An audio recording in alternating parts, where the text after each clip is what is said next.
We'd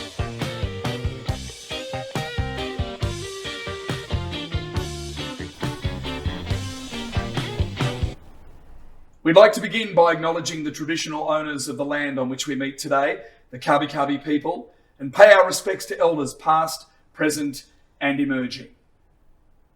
Hello everybody, happy date night. We call it date night. We're crafting a circular economy. It's a Wednesday night here on the Sunshine Coast, and we are at USC, the University of the Sunshine Coast. Rise and shine, people. That's the slogan, and that's what we're hoping you'll do as we get you involved in our conversations about crafting a circular economy. I've got some very special guests with me on the couch tonight. It's a bit like the Graham Norton show, although we've had a lot of our jokes scrapped so far, and I won't be singing and dancing. But welcome along. We really appreciate your time. If you're joining in for the first time, hopefully tonight we'll give you an insight into what it's all about when we say crafting a circular economy. We'll talk about sustainable innovation, clean tech, and did you know, I'm going to say it's a world first, but it's certainly an Australian first.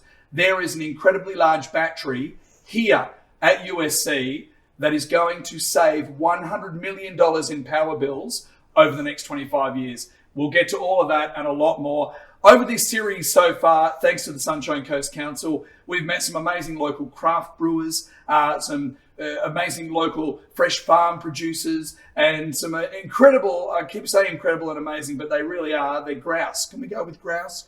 These people are mint. They are champions of crafting a circular economy and sustainability. And two of those people are joining us tonight for a yarn here on the couch live at USC. I have, of course, with me tonight, Jacqueline Wilson-Smith from Sustainable Innovation Co., or as we call it, SICK. Welcome, Jacqueline. And also Megyn Carpenter from Green Profits. And Megyn is also the president of Cleantech Industries Sunshine Coast. Before we start the conversation, we want you to get involved as well. So there's many ways you can do that. You're watching tonight, please send us your questions. You can comment on Circular Economy Sunshine Coast Facebook page. We are on the Facebook, or of course on the Sunshine Coast Business Women's Network Facebook as well. So hello to the ladies and the gents, and welcome. Thanks so much for your support. USC, what a great space for us to be in. And first of all, ladies, welcome to your first part of our Circular Economy conversation. How are you? Pretty good, thanks. Yeah, it's great to be here. Wonderful University of the Sunshine Coast, and really excited to be talking about the circular economy. Yeah. Megyn, we're going to be talking a lot about clean tech tonight, and how that works in a circular economy. And Jacqueline, welcome to you as well. We've established so far 3 kids, a dog and a horse. Yes, and a husband. That's right. And your first car was? A purple Toyota Corolla 73. Yeah, purple 1973, people eater. the purple people eater. So there's a lot to get through tonight, but welcome, ladies. As I say, please feel free to join in. We're going to give you a chance to win an amazing experience too, just by commenting or liking our Facebook page. Sarah Wilson is going to be on the Sunshine Coast on November 12th. She's an incredible business leader. She does amazing things throughout this great nation. So we'll give you a chance to win 2 tickets to see Willow, Sarah Wilson. We'll get to that a little bit later on, but please feel free to ask questions. You can begin now if you like. Megyn Carpenter, welcome. Thank you. Let's get to your situation. What brings you here today? Well, I've had marketing businesses and website businesses for many years, but I had a massive wake-up call about 5 years ago, and I joined Cleantech Industries Sunshine Coast. I was actually horrified by what I found out about what's happening in our natural environment. But I've always loved to educate business owners, and I've also loved finding out about new innovations and things that are happening. I've done lots of training programs, and I've got a Bachelor of IT, but I actually love also being outdoors in nature. And so the thought of that being under threat by a pollution and potentially climate change was something that really made me think about what I'm actually doing. So I do what I do because it's actually quite hard to be sustainable in business. It can be costly, it can be time consuming, and there's lots of constraints. So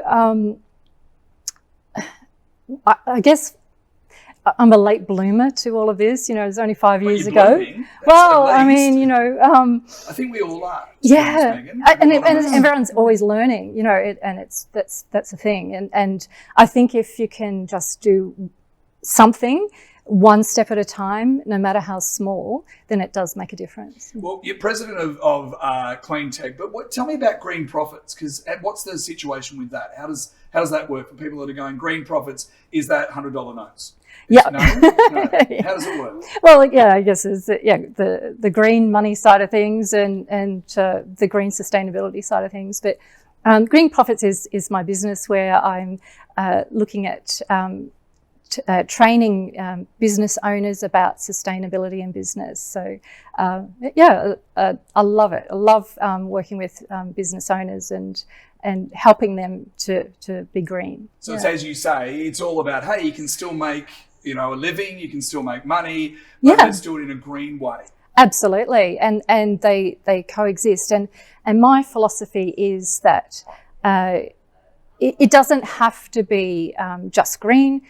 But whatever I talk about in my podcast or in work it must be profitable as well as sustainable, because otherwise there's no business case for it. There seems to be this vibe, isn't there? And we all feel a bit of guilt, don't we? You know, for us young people in our very late 30s, ladies, early 40s, we've just had such a great life, haven't we? And it's only really been in the last 20 years that the environment has become top of mind, and it's being driven a lot by the next couple of generations and our own kids.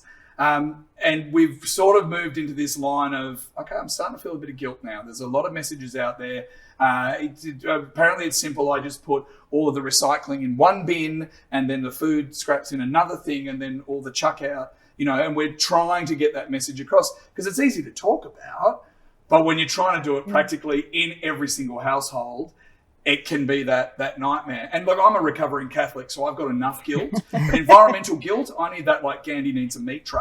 But obviously you, Jacqueline, at some point have had an epiphany and gone, you know what, I'm doing this business over here, but now is the time for me to head into a greener pasture, so to speak. Why is now that moment for you? Yeah, it's a really great question, Todd. For me, I have been innovating in food and ag for many years, for 25 years, back since the purple people eater. And I have a real love for business, and particularly in innovating and creating, and I like problem solving. So I've always really loved business. And also, I'm a country girl. I'm from the Sunshine Coast. I have a real love at a personal values level for nature.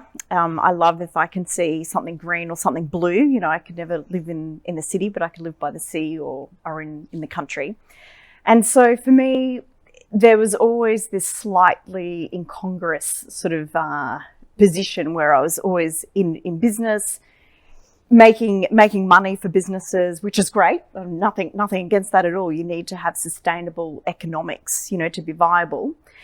But there was this sort of point where I want to really do something that sticks with my personal values, and nature has been a really important part of that. So for me, I had this turning point. It was a few years ago. I was actually sitting in Noosa at a TEDx talk, and I was listening to the Parley example where Adidas were taking, I'm not wearing these at the moment, but you can get Adidas shoes that are made out of plastics from the ocean.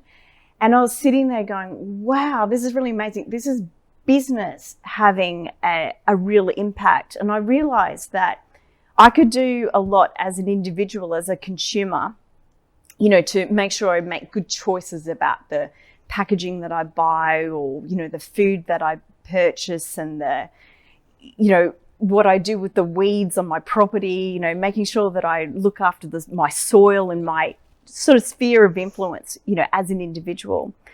But when I saw this inspirational case study, and I think all of us love these case studies, I realized that actually as a business person, I could have much more impact if I could combine my, passion for innovating and marketing, and with a passion for sustainability.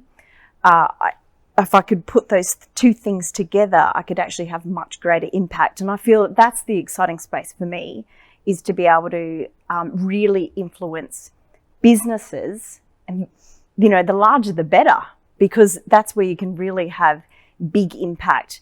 And so that's why I decided to leave the corporate world and the security of everything in the corporate world to start up my own business called the Sustainable Innovation Company. And we've been going for just about a year now, and there's 6 of us dotted around the world, and they're all just people like me, as in we're all women, and we are all ex-corporates, and we are all wanting to really create that change, and particularly by finding individuals who can create the change within the businesses. It's amazing when you say that, because we talk about the catalyst for change, and as we call it, SICK, as your kids call it, SICK, Sunshine Coast Innovation Co. SICK. When you say there are other people as you here on the sunny coast, and then other people around the world, where have you got these people? Are you able to reveal, or is sure, absolutely. It's not Jason Bourne, it's not sort of, secret squirrel, or? No, okay, so picture this. So on the Sunshine Coast, so it's Sustainable Innovation Company. We are in a paddock in Eowar Vale, so it's out the back of Yamundi, heading out to Kenilworth, and there's a tin shed. We've painted it black, and it's full of upcycled furniture, and so we've sort of recycled everything. We've got solar panels on the roof. We try and keep it as open as possible, and so there's 3 ladies in there, so I'm one of them. And there's Briley Cleland, and she's a purpose-led marketeer. And we've also got Emma Court, and she's like a user experience, so a digital tech thing. She happens to live over the hills, so she can even ride a horse there if she wants. And so that's the Sunny Coast team. And then we've got Shefali Chachi, who's just outside of New Delhi in India, and she's a marketeer. That's cool. And she also was ex-corporate, so we've worked together for many years in working in international projects. And then we've got our elder. She calls us all our little ducklings, so she's a much more experienced lady than myself, and she's an expert in learning and development and executive coaching, and has a real specialism in females. And so she's in Virginia in the States. And then our 6th lady is on an Angora goat farm in Wales. And so she was ex-corporate. She's actually from Baltimore, and was in Guinea in West Africa working for the Peace Corps, and was evacuated because of COVID. So she's now, and because of COVID, we remotely all work together. We use all the different tools, and it's like an eclectic band of environmental warriors. It's fun. It's like you, so much fun. You have brought, you're Sylvester Stallone in the movie Expendables, and you brought in Arnold Schwarzenegger and Steven Seagal and Bruce Willis, and but it's so much fun, because we all connect, and we connect on Teams, and we collaborate on documents on Microsoft Teams. Even tonight before I arrived, Briley was having a chat about on Teams with Shefali, and she's in India, and I said, should I wear this dress or this dress? I had a different dress, and it was a floral dress, and she said, no, too farmy. And I said, but it's a vintage 1950s upcycled dress, it's got a story. And she said, no, wear the black one, so. Crafting a circular economy. Exactly. So anyway, I've got the story out anyway, but so it's, we're being able to have little chats like that, and it's great. Yeah. Cleantech Industry Sunshine Coast, Megyn Carpenter. Tell us all about that. Give us the drum on that. How do Sunshine Coast businesses get involved with Cleantech? Because this isn't a new thing, but it's something that you're very passionate about, and you have done a very similar thing to Jackie, in that you've just gone, you know what, I'm done with that part of my life. I've got an opportunity, and the contacts I've made to make a difference. Because that's the big thing for a lot of us. We can have the conversations, but we also need to help lead people to make their own little changes.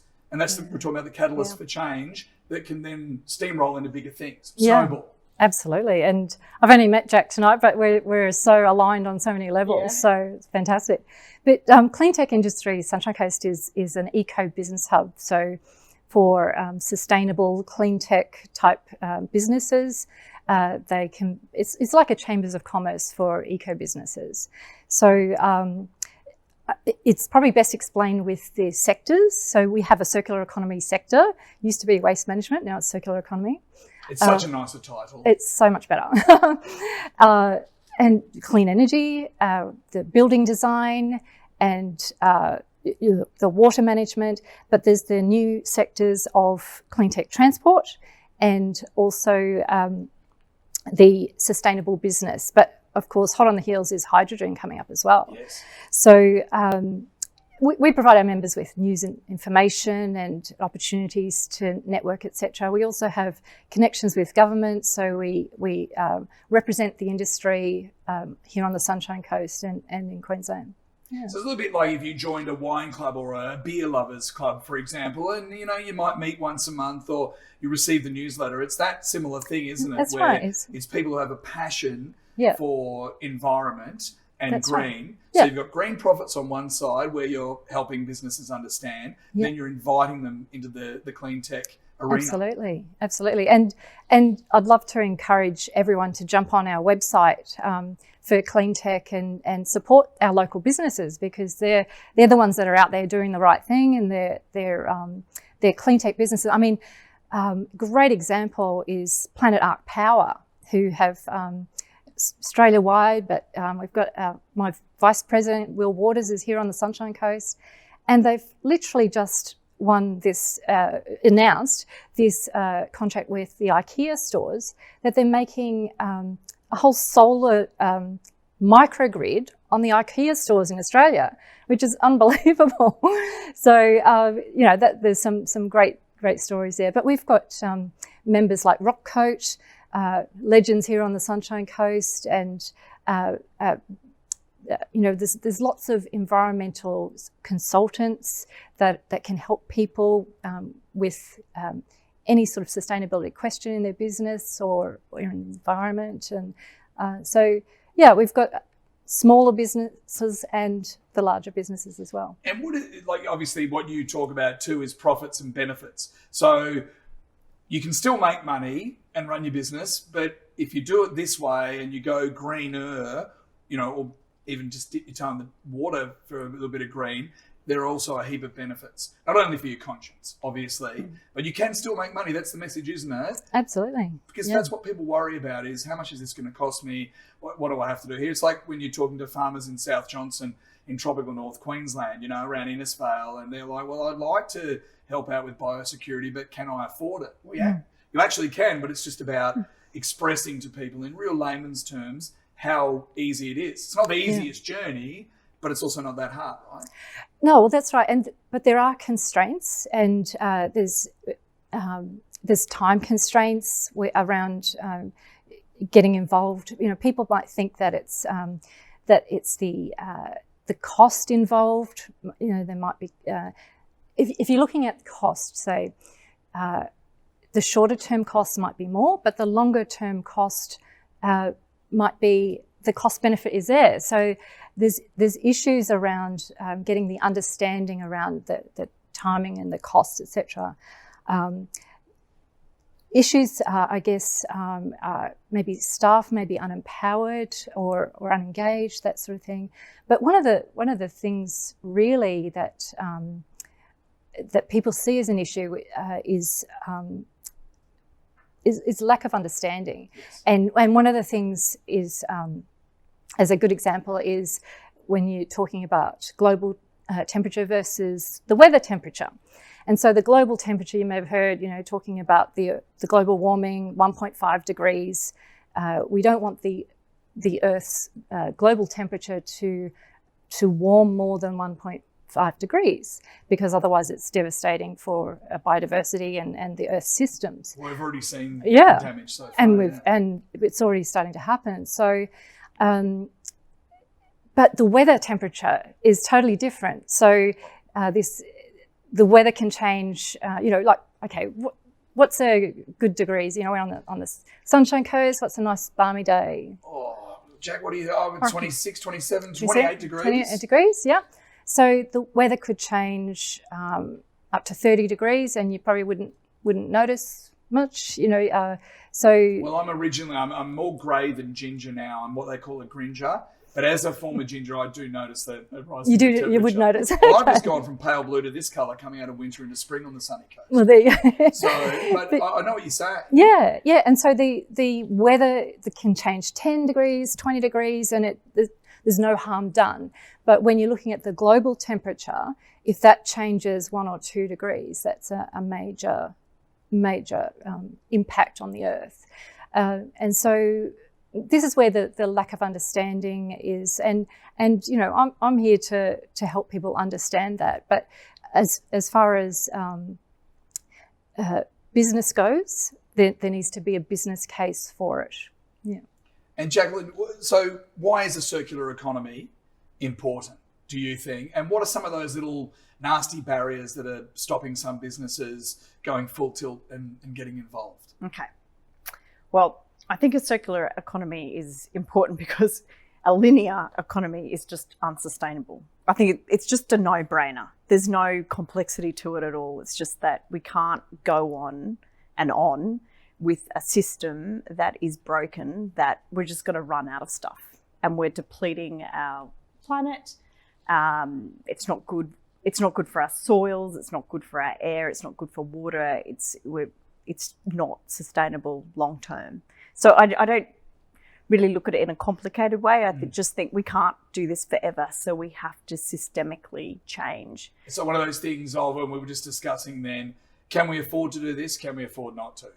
It's that whole thing. We just it's can't just a keep matter taking. of time. So I think that, you can do it for a while longer, but eventually we're running out. So we can't just keep on using our non-renewable resources because they will run out. So we've got to find, and the sooner we find ways of commercializing it, finding really strong business cases, then it's just got to be better but it's not just for the planet. It's better for people's societies. It's much more all-encompassing than that. Well, we're sicker than we've ever been, don't you think? We're just not, the planet's not well, and I don't think we're all that well. I think many people are talking about the latest David Attenborough documentary. If you haven't seen it, Well, if you want to enjoy some guilt, and it's from David Attenborough as well, and when he talks, you'll feel the guilt. I know, but I think what I love about it is he's getting it into the mainstream, and he's 93 and he's talking about we've got to do something about this, and so that's sort of off a tangent. But why does circular economy matter as well, and what can we do about it? I think that from a business case point of view, I love the framework and the business models that circular economy offers. So there are about 5 business models. So as an innovator, which is what I do, I help businesses and individuals. How can they innovate better? How can they create better things and make things better? So how can you do that? So if you use those business models as a bit of a springboard, I think it really opens up people's minds that it's more than just addressing waste. It's so there are 5 models. So let me put me to the test and see if I can remember them. All right, model number 1, thank you, lady. Okay, so circularity. Okay, let's see if I can get them right. So circularity is the first one, keeping things into circularity. So if it's glass, for instance, that instead of it, you want to get the glass back so you can keep it in circularity. Or you could also be looking at using renewable materials that can be, so having seaweed as a packaging, for instance. So I work with a lot of food companies. So if they're using flexible packaging, which is plastic, there's not great systems for getting that back. There are some, but they're constrained, and a lot of that packaging goes to waste. So using seaweed would be an example. So the other one, the next one, so that was one. That so was that was number 2 is having systems where you can disassemble really easily, so that you can have resource recovery is called the business model. So if you think about that, it doesn't matter what it is, I'm just looking around, again, if we use this bottle as an example, so that if you were to get out, you want to have the glass separate from the metal parts, And so when you're designing it in the first place as an innovator, a designer, you design it so that you can disassemble it. Like just even looking at your glasses, if you were to pull them apart so that we could reuse. I probably couldn't see as well. Yeah, well, exactly. Or, we were talking about our old cars before. Like, what's ever happened to those old cars? Like, just imagine your first car, like everybody, people in the audience. What's ever happened to it, Do you think as cars, we've gone into the car industry and a little bit, off, well, it's not really off topic, is it? I mean, I know what you're talking about. Yeah. When it comes to cars, in the old days, they were really quite simple, weren't they? Don't you reckon cars will become a lot more complicated? I've never built one myself, but I'm pretty sure the very first Holden way back when was just 4 wheels, a steering wheel and an ashtray. I think that was kind of, and then they built around that. We have a lot more things that, we obviously use and when we're energy to produce the cars. That's right. And when we're blending materials all the time, that makes it harder for disassembly. So as an innovator, you want to try and keep things so that you can pull them apart easily so that you can reassemble it. And so designing in the first place is an innovator. And this applies to absolutely everything. I specialize in food and ag, but you can apply these principles to absolutely everything. So then the next one, so I've got 2. So the next one is extending the life of things. So a little bit like cars, like making things, if you are going to make things, perhaps make things to last rather than be disposable. So if you really, really robust so that we can use it lots and lots and lots of times. So as an example, there's new packaging companies coming out, and they're particularly being driven in the States. There's a great one where I'm having chats with them called Loop, Loop, where they're creating packaging for food that can be reused over and over and over and over and over again, so that it's going to be really easy to keep clean. And you can it's not just for food too, you could be for washing materials, absolutely everything. Or you could think about even cleaning equipment and stuff like that if it was built more robust, you don't need to replace it. So if you have it easy to disassemble, then when you have it, it can last for longer. So that's one. You know what it reminds me of immediately, and I reckon Megyn will be across this as well, Jack, is my mum and dad, who are in their 80s now, always say to me, they don't make them like they used to. Well, we actually need to bloody start making them like they used to. That's what you're saying. Easy to pull apart, robust, using sustainable gear. And I mean, so you can have I love it.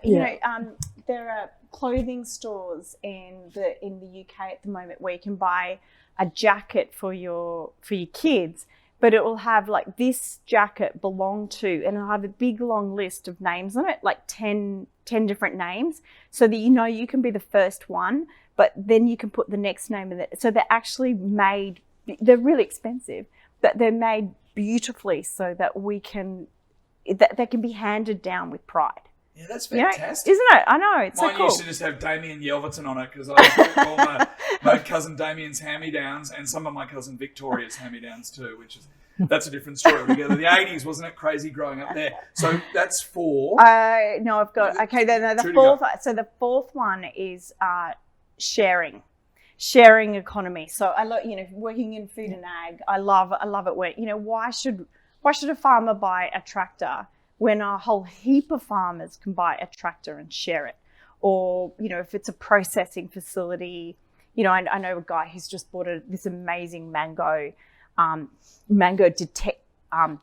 waste detecting machine.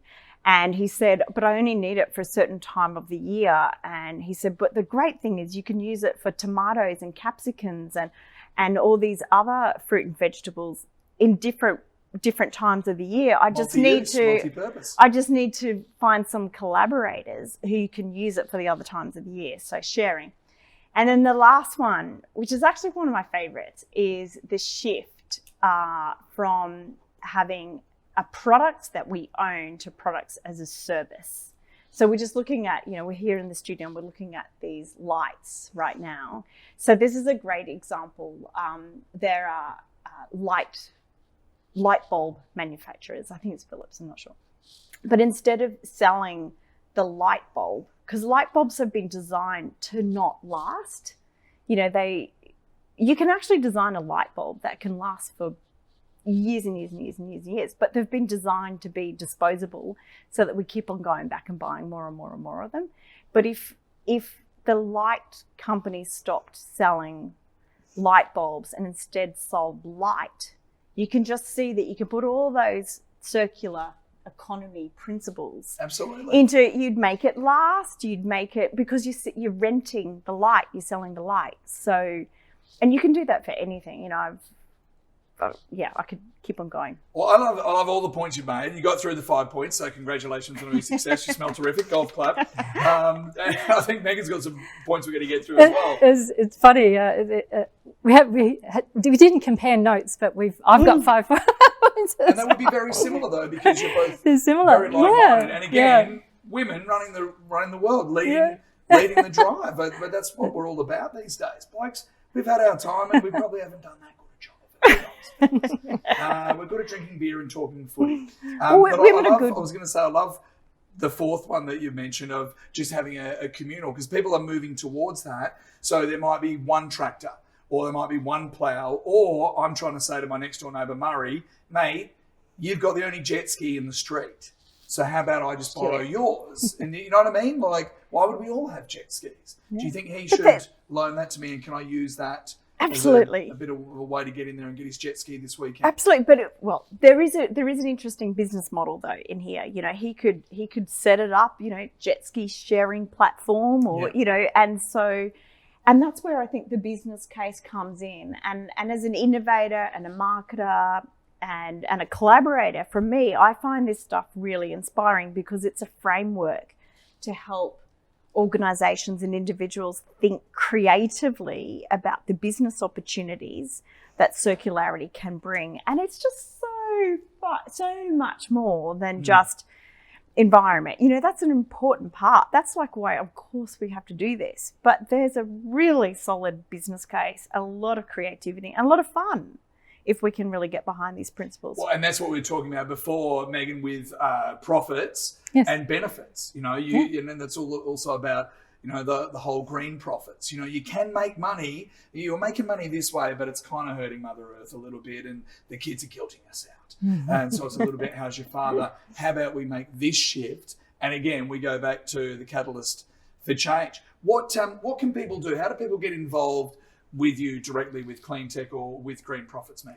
Well, I like to use a 5-step methodology. And I guess the first step that a business can use, basically the first step is to embrace it. So they need to embrace the culture. They need to embrace, embrace wanting to change, and just get an understanding, get some training behind them. Because that can be the hardest thing, isn't it? The first step of the first we're step. Doing what now? Yeah. So change is hard. I mean, we've had to change a lot in the last 8 months, but then we look at savings. So what can you save in your business? What are the products and services that you can use in your business that are better for your business that you can save on? And then we look at what you're going to sell and what are your products and services. We look at your product suite, because profit is not only about selling, it's about reducing costs as well.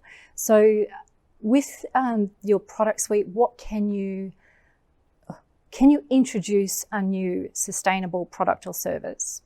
Or can you tweak your product and services to be more sustainable? But not only looking at the products and services, it's looking at the supply chain and looking at the delivery. So it's going right through from where the product started to being in the customer's hands. So it's really important to look at that whole process.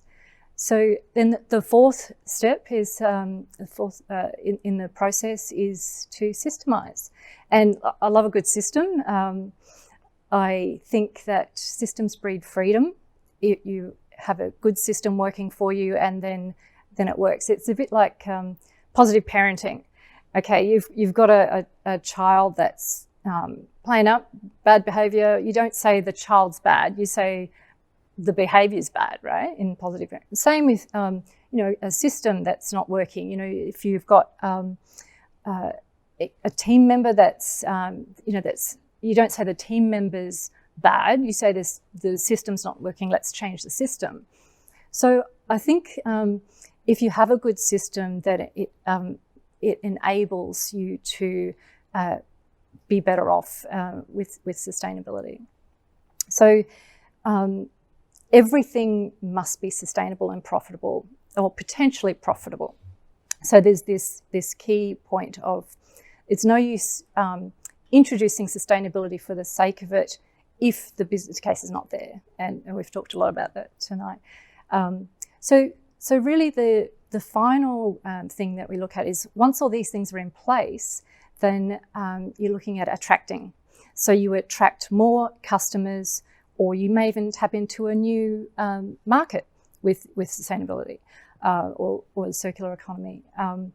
And you could also attract the right staff, so you naturally attract those, and even potential investors as well.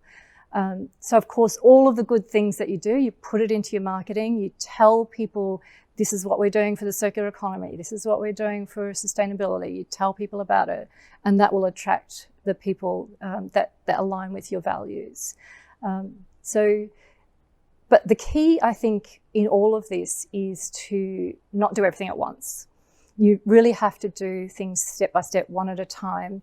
And what I've done in the last couple of years is I do little projects, sustainable projects for myself, right? A couple of years ago, I changed to a pescatarian diet. So, have fish and seafood. I'm gluten-free and dairy-free.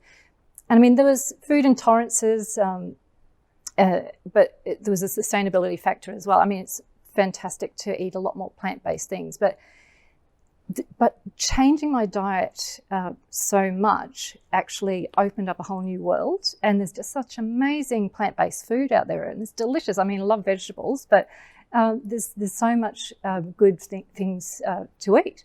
But it takes time. It takes time to go through the process of, what's tempeh? And, how do I go through this? And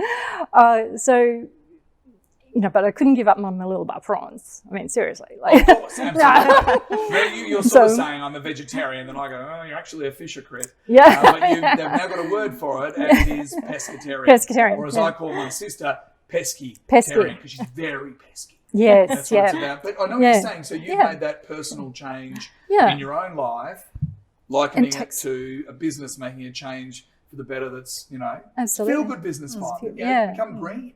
And do another project I had. Look, this year's project is I'm not buying any new clothes, so no new clothes for the whole year. So, but once you commit to it, it's fine. But I'm just walking past all the beautiful new clothes in the shops. I'm going, no, I'm committed. I'm not buying any new clothes. Doesn't include shoes and jewelry though. Oh, of course, no.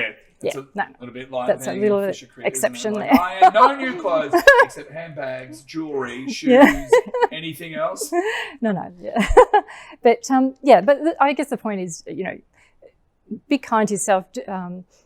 Do things one thing at a time, and because you make one change and it has a flow-on effect, and people have to get used to it. You need the time to actually embed things. And when you're looking at putting these changes into your business, it's people just have to get their head around it, and they also have to go with you as far as your values go. If you're the business owner, then you have to instill that in your staff. So there's a whole range of things that you need to go through. But yeah, I love it, and to see people getting it is what is really satisfying for me. Yeah. Well, what you're saying is too, and you've both done this really well, is surrounding yourself in your business or in your daily life with just like-minded people. Yeah. And this is what the Crafting the Circular Economy conversation series is about, because a lot of my mates have gone, what are you doing on the telly once a month on a Wednesday, and what's going on with it? What's the Crafting a Circular Economy? You did one thing at a brewery, and I said, well, that's because, local brewers, food producers, they're all about crafting that circular economy. And we've been through this a lot Many of the breweries just in their own little areas. So, for example, it might be your mates at Warana or Brouhaha in Mullaney. They've got relationships with local producers and farmers. And, for example, nothing goes to waste. So when you're brewing beer or whatever it might be, but in particular beer, you have spent grain. So farmers come along, they collect the spent grain, they can use that with their crops or feed their livestock.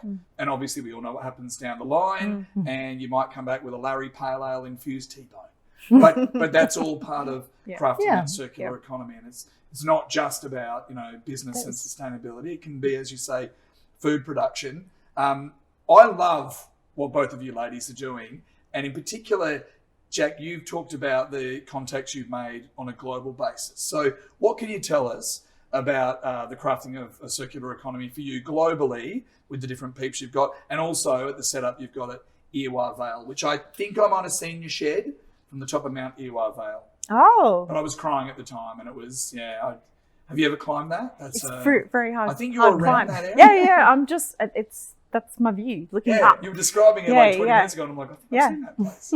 Yeah. Okay, so what's happening globally? Well, it's really interesting that you talk about beer, because I think what I'm starting to see a lot of, particularly in the ag tech space, is so much more around the whole sort of vertical farm systems, the ag tech systems.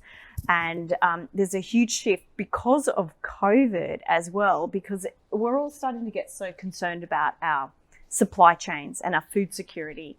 And globally, that this is a concern that we're having like around the world, that people are worried about, how are we going to get our fresh green leafy vegetables? And so starting to see some amazing tech that's coming out that will be so much more gentler on the environment, because it doesn't deplete soil, it doesn't use too much water, and beer comes into it because, in fact, just down the road from me in North Arm, I'm sure Turella Brewing Company. I love their setup. And I love their setup because they're right with they've got the vertical farm system, they've got the Turella brewery. So I love this, that the vertical farm system is exactly one of the sort of examples of the shift from regenerative farming, which is where we're thinking, that's where we need to be, that's sort of horizon 2, but horizon 3 is actually sustainable food systems that could be popped up anywhere. It doesn't matter what the climate is. You can then put all your land back to nature. You can plant out biodiversity, and you can use the solar for your energy. You can create amazing nutritious food in new ways like this. But beer comes into it because what Turella and the vertical farm system are planning on doing, I don't think they've done it yet, but plants need carbon dioxide, and a byproduct of producing beer is carbon dioxide. So if you were to pump the carbon dioxide into those climate cells, you actually can reduce the energy that's required to grow the plants, and the plants will grow faster. It would be very deadly if you opened up the door, but so you can have this amazing sort of circular system, plus a byproduct of those climate cells is distilled water, which is exactly what you need when you're making beer. Absolutely. So everybody. This is definitely globally, this is a really exciting space. And I think this is an exciting space for the Sunshine Coast, where we all are, to be sort of driving these, shifting from selling things and products into selling systems of the future that are circular systems. And I just think beer and green leafy herbs and vegetables, and that marriage is a really good combination. You mentioned yeast, wheat, hops, Megyn, all these things that go together to make beer. Like, they're all plants, and therefore, as we've said before, as we've had this conversation, they're all plants, they're all plant ingredients. Beer is salad. It's as simple as that. Yeah, but it's shifting towards, in what we're starting to see very much globally, though, is a shift from shortening our supply chains. So, I know as Australians, we're always thinking of ourselves as exporters, and we should be. But instead of exporters of so much things all the time, we should be thinking about how can we export these amazing new systems. And so I think that's a really, really strong, there will be the corner brewery and farm all lumped in together in every street corner. You can just imagine things like that in the future. So I think that's a lot of people really have interesting taken space. from what you've just said in the last couple of minutes as beer will save the world. It's one of God's greatest creations, that, and bacon, obviously. A question that's come in, and don't forget you can get some questions in before we wrap things up, giving you a chance to go and see Sarah Wilson as well. She's an incredible business lady. Is she the I don't do sugar anymore? Is that Willow? Yeah, incredible business lady. Got some great tips not only for your business and for profitability and sustainability, but also for your personal health. We've got 2 tickets to give away. So get a couple of questions coming in. One from Michelle here for you, Megyn. Megyn, how do people connect more with the Cleantech Industries Eco Hub as an eco business or a customer? How do they get a hold of you? And is there a membership? How does it work? Yeah. We've covered it a little bit. Yeah, so the web address is cleantechsunshinecoast.org.au, and it's $99 a year. It's like a couple of beers a week, a month. It's not a huge cost, but that's the membership to join. So you can join online very, very simply. Yeah. And you've just got great advice and great guidance for people who want to take that first step, or maybe they've taken a couple of steps and they're in limbo, they're not sure. Green Profits and Cleantech can help out. Absolutely, yes, yeah. And, there's just so much support around for the circular economy. And, there's all of the business groups. There's there's not only Cleantech Industry Sunshine Coast, there's the Food and Agribusiness Network, there's the Sunshine Coast Business Women's Network. There's so many, like the chambers, but the point is that the people have to get involved. Like there's a lot of support out there, but the businesses have to actually make it happen. And this is what I love about the Aspire program. That's a huge boost for the Sunshine Coast, for the circular economy. It's but it's only as good as businesses make it. So it comes back to, this is a great platform, but we got to jump on there and we got to register and on the Aspire platform and make it happen. Well, you're talking about, that's our mate Camo with the Aspire online marketplace, Yeah. which in his own words, he describes as the Tinder for waste. But, that's getting people together to go, well, I've been chucking this out, but I reckon, do you think you might be able to use it? And then suddenly, you're getting sneakers, kicks, brand new kicks made out of plastics. That's that kind of vibe. There's a question too, Jack, for you from Sustainable Innovation Co. Sick. It says here, Jack, what opportunities are you developing or working on for people to connect or learn more about SICK, but also sustainable innovation, and to make their businesses, get involved? And I actually can't read the last little bit. It's been badly scribbled. But anyway, the bottom line is, what are you doing? Yeah, to help these businesses? Well, we're doing something for individuals actually. So of course we work with businesses on a one-to-one basis, but we're doing something for individuals, and it's called Sprung. This is your special word. Yeah, so it was Sprung. And Sprung it's a sustainable innovation leadership program to help individuals use the United Nations Sustainable Development Goals, so the SDGs, and also the principles of circularity. So to use those things as a springboard for how to innovate better. And it's all about connecting with your values. It's about using these principles as ways of catalyst for ideas. And so we work with the individuals and we help them become influencers. So influencers in their communities, in the teams that they work in, and also, in organizations. So if they come from large organizations, we help them do that. So we've already done, I'm one of the co-founders of FAN actually. So we've worked really closely with the Food and Agribusiness Network. So we've worked with some of the SMEs through there, 19 of them. And they've been our first cohort. And early in the new year, we'll be working with the Sunshine Coast Business Women's Network. And who are absolute rippers, by the way. Absolutely. I'm a member of both of those networks.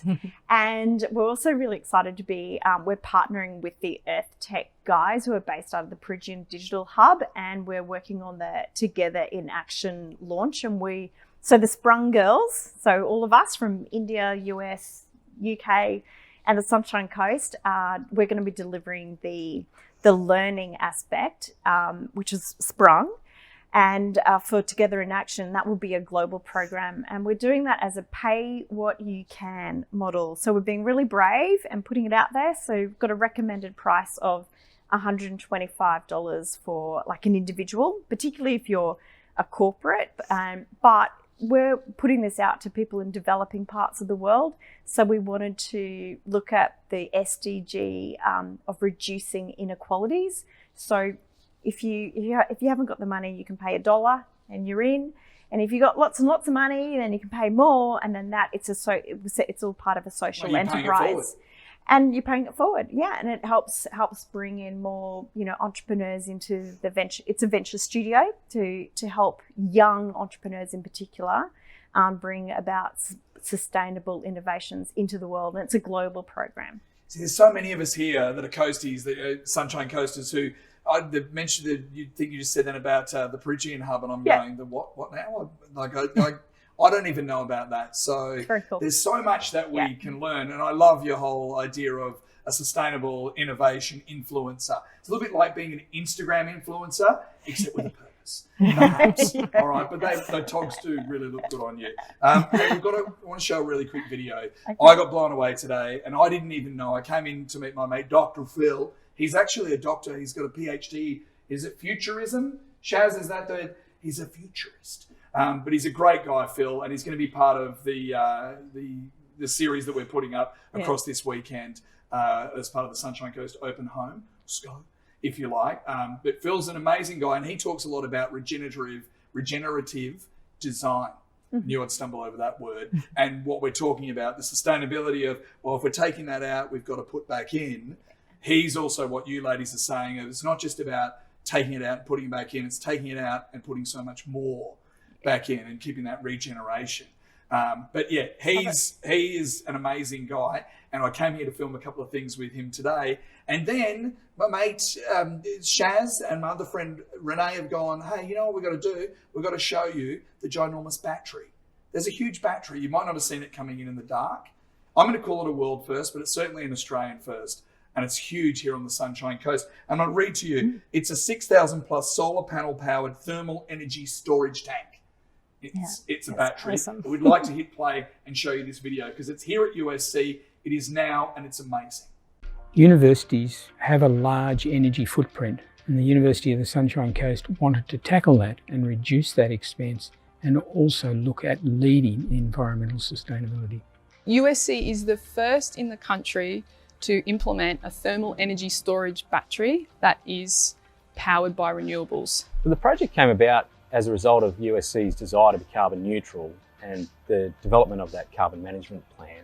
We worked collaboratively with the university to develop a new concept for the storage of the renewables energy. We believe that this system will reduce as much as 40% of our energy usage, and that obviously is a substantial amount of the university's overall carbon emissions footprint. To me, this is an opportunity for our university to have a leadership role in sustainability for the entire region. This is uncharted territory for both USC and Veolia in the Australian landscape in universities. USC is paving the way for that new business model in renewables and zero emissions.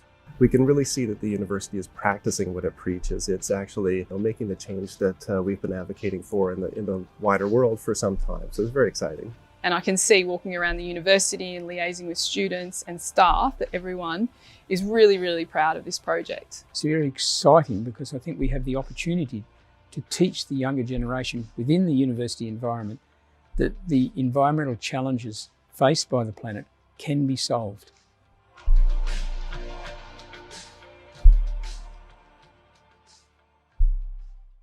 To be a good business model, but I'm thinking about selling tickets for you to come and suss that out. You can see it here. I'm not saying we make it into an amusement park, but it's thermal energy and it's incredible. It's right here in our own backyard. at the University of the Sunshine Coast. Rise and shine, USC. It is amazing, and it's the way of the future. I didn't hear all the audio in that, but I'm pretty sure they would have told you. The plan is save $100 million on power bills over the next 25 years. I'm sure there's a power company that's not going to be happy about that. Yeah. But Mother Earth is loving it, loving it sick. Our guests tonight for Crafting a Circular Economy, of course, have been Megyn Carpenter and Jacqueline Wilson-Smith. Now, Megyn, before we go, we want to thank you for your time. You've got an amazing podcast that people can download and have a listen to. Oh, thanks. Yeah, it's called the Green Profits Podcast. And I love talking to people in business about what they've done to achieve sustainability in their business. And you know, it's all sustainable, it's all profitable. I love it. So, yeah, have a listen. I interview Glenn Eales from Envirocom, who's one of our Cleantech members. He talks about the circular economy, and if you listen to that podcast episode, we recorded up on the Sunshine Coast in the studio. Pot of dolphins just happened to swim by as we're sitting there recording. So, you know, how good is it? We're on the Sunshine Coast. But yeah, we're pretty lucky, aren't we? We're pretty lucky. But, you know, I interviewed Ros White from White's IGA, the fabulous Ros. And we've had Ros in the Crafting a Circular Economy conversation. She's planning to create the world's first nude supermarket. Really? Yeah. Well, the Sunshine Coast first. Apparently, I got it wrong, but pants aren't optional. You still have to kit up, but I mean, getting rid of all the waste that supermarkets have. And, yeah. You know, the nude food. At Baringa has got. I've always wondered why the big supermarkets don't do this. You open the fridges doors to get into things, which means you're keeping the cold in and. It's perfect. It makes perfect sense, and that's what we talk about on the podcast. And it's geothermal. It goes under the ground, and the heat's used back to, you know, it's so cost effective that she's rolled them out in all of her stores. I mean, it's fabulous. Sustainable innovation. Absolutely, on the Sunshine Coast, yeah. And apprenticeships? Did you mention apprenticeships to me? Well, talking about the battery, I mean. Renewable energy jobs are the way of the future. There's 11.5 billion renewable energy jobs, million, sorry. Of those, there's a 500,000 have been created last year, right? So what I would love to see is if you're just about to leave school, get onto an electrical apprenticeship. You know, there's jobs of the future we're talking about. You know, if you're interested in trades, do that. But what I'd really love is to see girls taking on an electrical apprenticeship. That'd be awesome. And we need more female sparkies. Absolutely, I want to see more female sparkies, and the jobs will be there for sure. Yeah. Excellent. Well, we've loved having you on the couch with us tonight for Crafting a Circular Economy. Jacqueline, great. Thank you. Closing comments. How do people get a hold of you, just to remind them? We'll put up some links and all that kind of thing. Sure. Definitely on LinkedIn, or go to the sustainableinnovationco.com. And you can connect with all the female sparkies, the innovators. Yeah. So we're there to help individuals, small businesses, right through to large organisations, and we operate globally. And globally, which means global, local and virtual. I love it, globally. It's not just a mispronunciation. Made something that Trump would normally say. You know, he mispronounces words a fair bit. Let's not go down that path, though. But it's been so amazing having you guys on the couch with us. We need to announce the winner of our 2 tickets to the Sarah Wilson event, which is coming up November 12. Just Google it, Sarah Wilson, November 12, Sunshine Coast, and get some tickets. But Jeremy Atkins, ATCO, congratulations, mate. Thanks for getting involved tonight as well. And thank you to everyone for your company. We did touch on Cameron's Aspire online marketplace a little bit earlier. So please continue to support, because that, as both of you ladies know, is something just incredible. And Cameron's quite a dreamy man. And he's in Melbourne and he's surviving. So we really appreciated him coming on board too. There's a great webinar as well next week, supported by the EcoBiz team at CCIQ. But again, online, we have all those details. And keep an eye out on the Crafting a Circular Economy Facebook page. We're back again next month. We're yet to announce the actual place. I did suggest last time the top of Mount Coolin. It'll still be fairly light, won't it? Maybe the back of a fishing trawler, or maybe back to a brewery near you. But either way, keep the conversation going, continue to craft the circular economy. Small golf clap for our guests tonight as well, for Meg and also for Jackie. Thanks so much, guys. We really appreciate it. Thanks to the Sunshine Coast Council and to Sharon for putting all this together. And Carlos, as always, you're very dreamy. He's the guy behind the camera and does all that stuff. But yes, everybody, enjoy. Thanks for being with us as we continue the conversation for crafting a circular economy. Stay legendary.